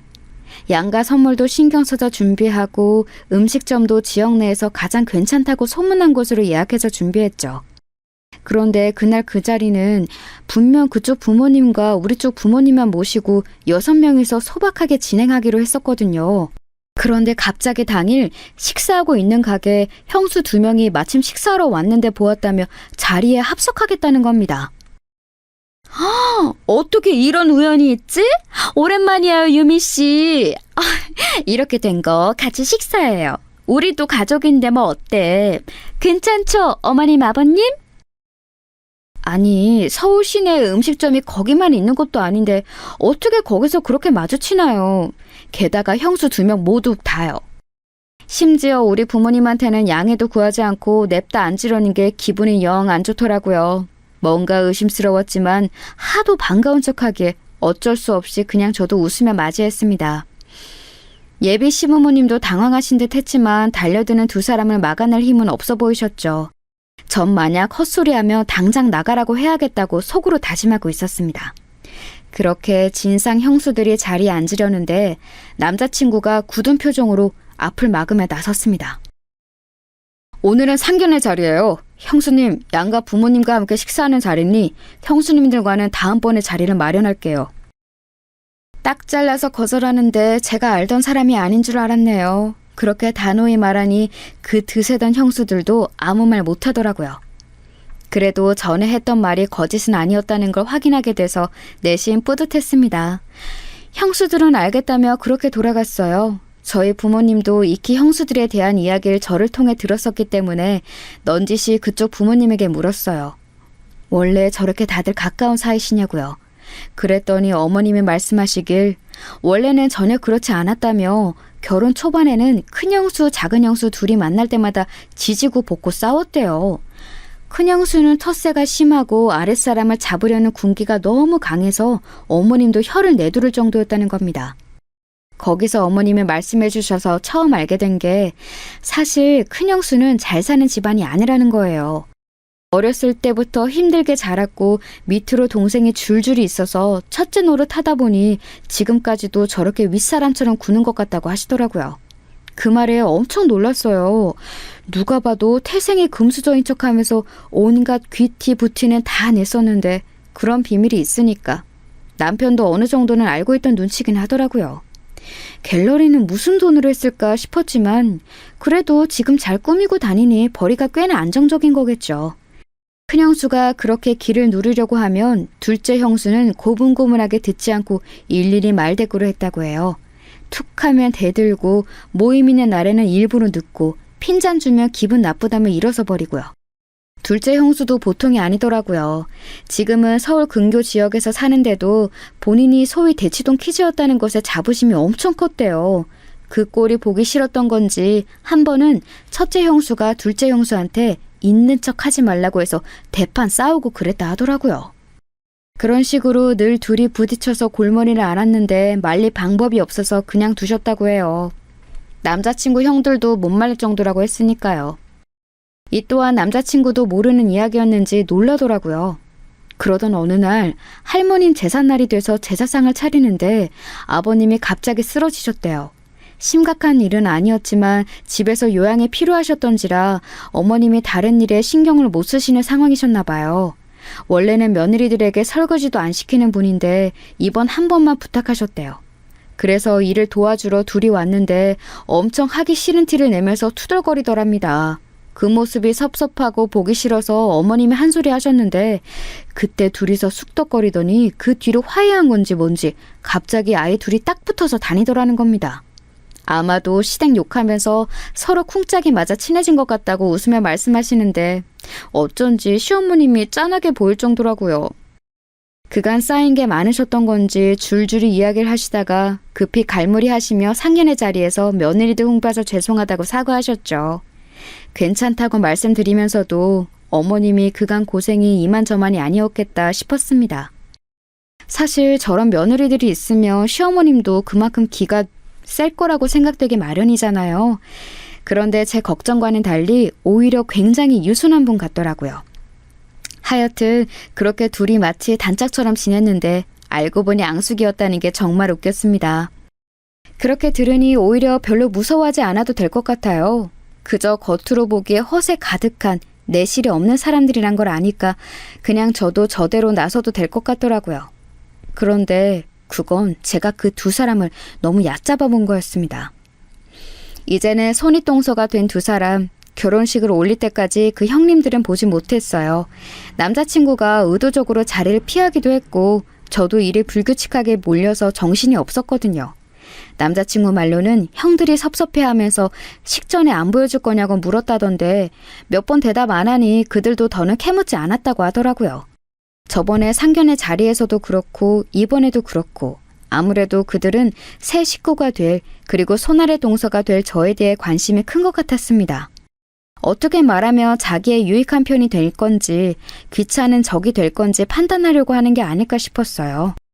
그런데 아무래도 제가 순순히 따를 것 같지 않으니 저를 길들이려고 하는 건지 계속 자리를 마련하려고 하더라고요. 마주해봤자 나만 피곤해지니 무조건 피하는 게 상책이라는 생각이 들었습니다. 피할 수 있을 때까지 피하는 걸로요. 그렇게 식을 치르고 어찌저찌 바쁜 신혼여행까지 다녀온 후였어요. 결혼하고 시댁에서 처음으로 다 같이 모이는 자리가 생겼습니다. 사실 정말 가기 싫었고 걱정도 태산이었거든요.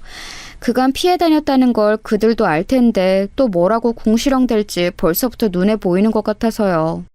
그런데 마침 너무나 시기적절하게 제가 코로나에 걸린 거예요. 아무래도 신혼여행 끝즈음에 옮은 것 같은데 모임 이틀 전날부터 증상이 나타나서 결국 식사 자리엔 저와 격리하고 있던 남편만 가게 되었죠. 핑계가 아니라 정말 아팠기 때문에 떳떳했어요. 전 물론 시댁 부모님께는 너무나 죄송스러워서 전화로 연락드린 뒤 사과드렸지만 사실은 어찌나 행복하던지 열도 많이 나고 증상 때문에 살도 쏙 빠졌는데 하나도 힘들지 않았답니다. 그 뒤로 시댁을 찾아뵈었을 땐 다행히도 시어머님과 시아버님만 계셔서 무난하게 넘어갈 수 있었죠. 하지만 영원히 피할 수 있는 일은 없네요. 가족끼리 모이는 자리는 왜 이렇게 많은 건지 식을 올린 후 그로부터 2달 뒤 할아버님 제사가 있던 겁니다. 시어머님은 듣던 대로 제사에 대해서 고집이 있는 분이셨어요. 어떠한 상황이라도 본인 손으로 꼭 준비해야 한다고 생각하셨고 정석대로 갖춰서 상을 차리려고 하셨죠. 가끔 보다 보면 제기가 엄청 많고 음식도 으리으리하게 차려질 제사상 있잖아요. 시어머님이 말씀하신 게 바로 딱 그 정도의 규모였습니다. 그걸 매번 혼자서 상을 차리셨다니 정말 대단하신 분 같았어요. 큰형님은 본인들이 그간 제사 음식 차리는 걸 도왔다고 하지만 전에 듣자 하니 그것도 딱 2번 정도였다고 하더라고요. 그것마저도 전을 해온다 해놓고 밖에서 사와서 혼났었고 나머지 하나는 작은 형님과 투덜거리다 혼났던 그때였고요. 그래도 시집와서 첫 번째로 맞이하는 제사이기도 했고 어머님께 그간 죄송한 것도 있어서 제대로 도와드려야겠다 싶었습니다. 저희 친정엄마도 음식을 잘하시고 언니들도 요리가 취미여서 음식하는 건 어깨너머로 많이 배웠었거든요. 사전에 미리 공부까지 하면서 준비했죠. 그렇게 제사를 앞둔 일주일 전날 어머님이 팔을 다치셨습니다. 운동으로 아침 수영을 다니시는데 수영센터에서 그만 넘어지셨다고 하더라고요. 오른쪽 팔꿈치부터 팔목까지 깁스를 하셨는데 그것 때문에 일주일 내내 다른 생활을 할 수 없는 상황이셨습니다. 저는 집으로 찾아뵈어 제가 직접 한 몇 가지 반찬을 전해드리기도 하고 밖에서 음식을 포장해 저녁을 챙겨드리기도 했어요. 어머님이 어찌나 고마워하시던지. 아버님은 원래 가사일에 손 하나 깜짝 안 하시는 분이라 어머님이 걱정을 많이 하셨거든요. 아주버님들이 누굴 닮았나 했더니 아버님을 닮은 거였나 봐요. 하여튼 시어머님은 제게 고마운 게 많지만 그럼에도 제사상은 차리지 않을 수 없다며 미안한 부탁을 하셨어요. 그런데 어떻게 거절할 수 있겠나요? 그런 사정 때문에 제사상은 결국 저랑 형님들이 준비하게 된 거죠. 모이기 전날 큰형님이 저에게 전화를 해 이런 말을 하셨어요. 동서, 이제야 그 바쁜 얼굴 보겠네? 동서가 안 보이는 동안 우리가 상 차리고 고생했으니까 이번엔 동서가 힘 좀 써봐. 안 돕겠다는 건 아니고 우리도 가서 이것저것 힘 보태긴 할게. 아, 장은 동서가 보는 거지? 그래도 처음으로 준비하는 제사인데 재료비 너무 아끼지 말고. 그건 어머님이랑 아버님한테 이것저것 챙겨드리며 뒤에서 혼자 애쓴 것 같던데 그런 것처럼 이것도 효도하는 마음으로 잘 준비해보자고. 잘할 수 있지? 딱 봐도 제가 시부모님 챙겨드는 걸 고가워하는 뉘앙스였습니다. 그래도 이제 곧 볼 사람인데 괜히 얼굴 붉힐림 만들지 말아야겠다 싶어서 꾹 참으며 알겠다고 답했어요. 그렇게 제삿날이 되고 하필 남편은 급히 지방으로 출장에 잡혀서 오지 못했어요. 혼자 갈 수 있겠냐기에 그러겠다고 말했습니다. 마음에 걸려있지만 그렇다고 간다고 한 걸 이제 와서 도로 물릴 수도 없는 일이니까요. 다 사람끼리 하는 일인데 별일 있겠나 싶기도 했고요. 그렇게 저는 오전부터 장을 본 후 곧바로 올라가서 혼자 음식을 준비했습니다. 어머님은 옆에서 한쪽 팔로 일을 하시며 이것저것 지시해 주시고요. 그래도 왼손으로는 한계가 있으니 거의 제가 다 한 셈이죠. 제가 땀을 뻘뻘 흘리며 음식을 하다가 고기 냄새가 역해서 잠시 쉬는데 어머님이 다가오셔서 종이봉투를 하나 주셨습니다. 열어보니 100만 원이 들어있더라고요. 오늘 장 본 거랑 음식 해준 값이라고 하시면서요. 너무 많다고 거절해도 제가 받아야 마음이 편하다면서 억지로 떠미셨죠. 많이 서럽긴 했는데 그래도 마음이 좀 풀리긴 하더라고요. 그렇지만 형님들은 여전히 제 마음을 불편하게 했습니다. 낮즈음에는 오겠다고 했는데 오후 4시가 넘어도 모습을 보이지 않더라고요. 5시가 될 즈음에서야 두 형님들이 한 번에 오셨습니다. 아주버님들은 일 때문에 못 오셨고요. 큰형님은 일찍 올 수 있었는데 교통비가 아까워서 작은 형님 시간에 맞춰 한 차로 오느라 늦었다는 겁니다. 그게 말이라고 하는 얘긴지. 어머님도 연신 기침을 하며 불편한 기색을 보이셨지만 눈치도 안 보는 건지 오는 길에 유명 디저트 가게에 있어서 사왔다며 하하호호 둘이 아주 신났더라고요. 부엌에 잠깐 들려서 음식 다 됐네 고생했어 동서라고 저에겐 딱 한마디 했네요. 저도 좀 화가 나서 아직 절은 안 했어요. 형님이 맡아주시겠어요? 라고 말했는데 못 들은 채 하더랍니다. 그럴 거면 왜 물어본 건지. 오늘만 참자라는 생각으로 저는 그냥 제 일을 하기 위해 부엌에서 다시 음식을 준비했어요. 시어머님이 빠진 재료를 사기 위해 마트에 가신 동안 저는 전을 부칠 준비를 했어요. 형님들이 거실에서 TV를 보는 소리가 너무나 거슬렸지만 애써 신경 쓰지 않는 척했죠. 그런데 전을 부치는 기계가 저희 집 것과 달라서 어떻게 작동하는 건지 모르겠더라고요. 그래서 엉성하게 우선 사용하고 있었는데 순간 선이 빠진 줄 알고 뒤집어 봤다가 뜨거운 판에 다리를 데이고 말았습니다. 기계는 열이 가장 고온으로 되어 있었고 이미 충분히 예열된 상태였어요. 얼마나 뜨거웠으면 다리가 데이고 있는데도 고통이 느껴지지 않아서 대략 10초가 넘도록 데고 있었대요. 뒤늦게야 저는 뜨거운 기름과 판에 다리가 크게 데었다는 걸 알았습니다. 순간 감각과 고통이 극대화돼서 아무 생각도 안 났어요. 화상자리는 까맣게 부풀어 올랐고 그 주위로 살이 붉게 올라왔습니다. 그제서야 제가 악 하고 소리를 질렀는데 형님들은 저를 보는 둥 마는 둥 하더라고요. 핸드폰이 어디 있는지 보이지도 않고 걷기도 어려웠던 저는 급히 형님을 불렀습니다. 형님, 저 화상을 입었는데 상태가 너무 안 좋아요. 119에 연락 좀 해주세요. 크게 되었으니까 빨리 좀 부탁드려요. 라고 말했습니다. 그러자 큰형님과 작은형님이 저를 힐끗 보더니 이러는 겁니다. 그러게 조심 좀 하지. 칠실 맞기는. 혼자 음식한다고 유세 떨 때부터 알아봤어. 그러니까 화상이 뭐 대수라고 119까지 불러. 그냥 찬물로 좀 닦아내면 되지. 곱게 자란 것도 아니면서 왜 유난이야? 지금 이게 장난처럼 보이세요? 사람이 다쳤다고요. 지금 걷기가 힘드니까 신고만이라도 해주세요. 빨리 부탁드릴게요. 알았어, 알았다고. 여기 먹던 커피는 다 먹고 119 불러줄게. 기다려. 사람이 다쳤다는데 어떻게 이럴 수 있나요? 결국 저는 핸드폰을 찾기 위해 상을 짚고 일어나 방으로 기다시피 해서 갔습니다. 그런데 방에도 핸드폰이 안 보이는 거예요. 보니까 어머님이 마트에 가실 때 아무래도 제 폰을 착각해서 가져가신 것 같더라고요. 어머님 폰을 발견했지만 배터리가 없는지 꺼져 있었고요. 급한 대로 앞에 보이는 형님의 핸드폰을 잡았는데 그마저도 뺏어가더라고요. 그러면서 말하길 어머, 지금 누굴 걸 함부로 만지는 거야? 못 배워 먹어도 한참 못 배웠네. 동서, 아까 형님 말씀 못 들었어? 이것만 다 마시고 전화해준다 했잖아. 동서가 참아. 아주 큰 병선 앞신 것 같으니까. 그러게 우리한테 잘 좀 하지. 어머님 말고 우리한테 잘 보이려고 했으면 이런 험한 꼴까진 안 보잖아. 가족끼리 피하고 무시하고 그러면 못 써. 막내 동서, 우리가 얼마나 잘해주려고 했는데 그 속내도 모르고. 그제서야 큰형님은 폰을 들어 신고를 했습니다. 제가 다치고 나서 15분가량이 흐른 뒤였죠. 저는 다시 화장실로 가서 찬물을 약하게 틀어 상처 부위에 댔습니다. 맨달이어서 화상의 정도가 심했고 분명 흉터가 크게 남을 정도로 컸죠. 하필 퇴근 시간과 겹쳐서 119가 늦게 도착했습니다. 저는 들것에 들려서 병원으로 향했습니다. 3도 화상이었고 보통 기름에는 2도 화상 정도 있는데 저는 훨씬 더 심각한 정도라고 했습니다. 피부 이식 수술까지 받아야 했고 제대로 치료하지 않으면 심한 후유증이 남을 거라고 했어요. 한시라도 빨리 응급처치를 해야 하는데 시간이 어느 정도 지난 것도 문제였죠. 너무나 절망적이었습니다. 하필 다리에 평생 남을 흉터가 생길 거라니. 고통도 고통이었지만 당시 형님들의 태도 때문에 우라가 치밀어 올랐어요. 인간이 어떻게 그럴 수 있나요? 그날 그때를 생각하면 도저히 잠이 오지 않을 정도였습니다.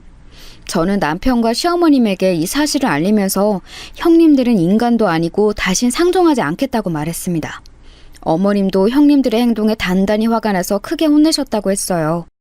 하지만 그건 저에게 별로 중요치 않았어요. 분명 그 인간들은 한귀로 흘렸을 테고 제가 다친 것에 기뻐하고 있었을 테니까요. 그걸 상상하며 정말 제대로 앉아있기 힘들 정도였습니다. 당장이라도 가서 쌍욕을 하고 흠씬 두들겨 패고 싶은 심정이었거든요. 그 인간들 저에게 사과 한마디도 없었습니다. 아주버님들이 남편을 통해 전화해서 괜찮냐고 묻는 정도였죠. 결국 전 스트레스가 극에 달했는지 저는 매일 밤 악몽을 꾸었고 늘 꿈에서 누군가와 싸우는 꿈을 꾸며 계속 소리를 질렀어요. 아마도 형님들이었겠지만요.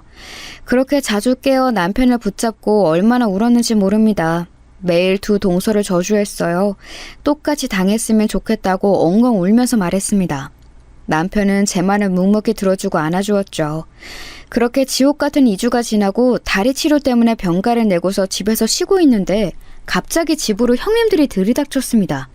초인종을 마구 누르면서 당장 나오라 하더라고요. 저 사람들이 이제 대놓고 뻔뻔하게 나오기로 한 건지 아님 단체로 정신이 나간 건지 영문은 알 수 없었습니다. 그때 남편에게서 전화가 왔어요. 형수들이 찾아갔을 텐데 절대 문 열어주지 말라고요. 본인이 곧 도착하니까 조금만 참으라 하더라고요. 저는 알겠다고 하고 그냥 방 안에 있었습니다. 잠시 후 현관 앞에서 싸우는 소리가 들렸고 남편이 들어왔습니다. 곧이어 형수들도 들어왔죠. 어떻게 사방님이 그럴 수가 있어요? 하고 나서 그렇게 깽판 부려놓으면 내가 모를 줄 알았어요? 깡패야 뭐야 대체 너? 아니 나 신고한 것도 성우 씨죠? 이제 보니 우리 둘한테 작정하고 덤빈 거네. 나 이대로는 절대 못 넘어가요. 사람 잘못 건드렸어. 둘 다 안 계실 때 한 일이라 설명을 못 드린 것 같은데 그럼 이제 설득해 드릴게요. 첫 번째 큰형수. 형수 학원 차릴 때 큰형이 자금 부족하대서 제가 자금 내뒀죠? 그거 차용증도 있는데 기한 한참 지날 때까지 돈 안 갚았죠 저한테? 미술 학원 차려놓고 갤러리 하는 척하면서 꼴값 떠는 거 다 봐줬더니 가족한테 사기를 치려고 해요? 신고하세요. 나도 맞고소하고 그쪽이 무슨 짓 했는지 나도 동네반도 다 떠들 테니까. 큰형님이 한다던 갤러리는 사실 미술학원이었고 심지어 그게 남편이 자금을 대줘서 차릴 수 있었던 겁니다. 남편은 여태껏 그걸 눈 감아주고 있었던 거예요. 그런데 이번에 학원에 가서 원장 나오라고 일부러 크게 소란을 피웠고 일부러 큰형님에 대한 나쁜 소문을 낸 겁니다. 이 사실을 작은 형님도 몰랐던 건지 커다래진 눈으로 큰형님에게 묻더군요. 갤러리는 거짓말이었냐고요. 큰형님이 대답을 제대로 하지 못하고 어물쩡대자 남편이 말을 이어갔습니다. 그리고 작은 형수, 그 보조제 허위 과정 광고인 거 아시죠? 성분 속여서 판 거잖아요. 작은 형은 모르고 있던데 그대로 두면 우리 형까지 점점 더 날아갈까봐 제가 신고했어요. 사람들이 모르면 안 될 것 같아서 제가 인터넷에 글을 올렸고요. 이거로 형이랑 연 끊겨도 상관없어요. 전 오히려 제가 구해준 거라고 생각하니까. 그래도 형수 머리 나쁜 거 티내지 말고 떳떳하게 살자고요. 그놈의 대치동 그만 좀 대고 지금 본인이 어디 살고 있는지 어떻게 살고 있는지 현실 좀 직시하고요. 형수 두 분 다 제 와이프가 도움이 필요할 때 인간성을 버리고 무시했지만 저는 두 분을 구제해드린 거예요. 인간 쓰레기로 더는 살지 않게. 남편 말이 끝나자마자 형님들은 남편에게 달려들어 구타하고 옷을 찢고 난리도 아니었습니다. 저도 곁에서 말리면서 거의 아수라장이 되었죠. 그런데 남편은 이런 걸 알고 있었는지 미리 경찰에 신고를 해두었더라고요. 때마침 경찰이 들어왔고 남편은 두 형님을 폭행죄로 고소했습니다. 남편은 제가 그 일을 당한 뒤 혼자서 복수를 준비했고 이렇게 큰일을 벌렸어요.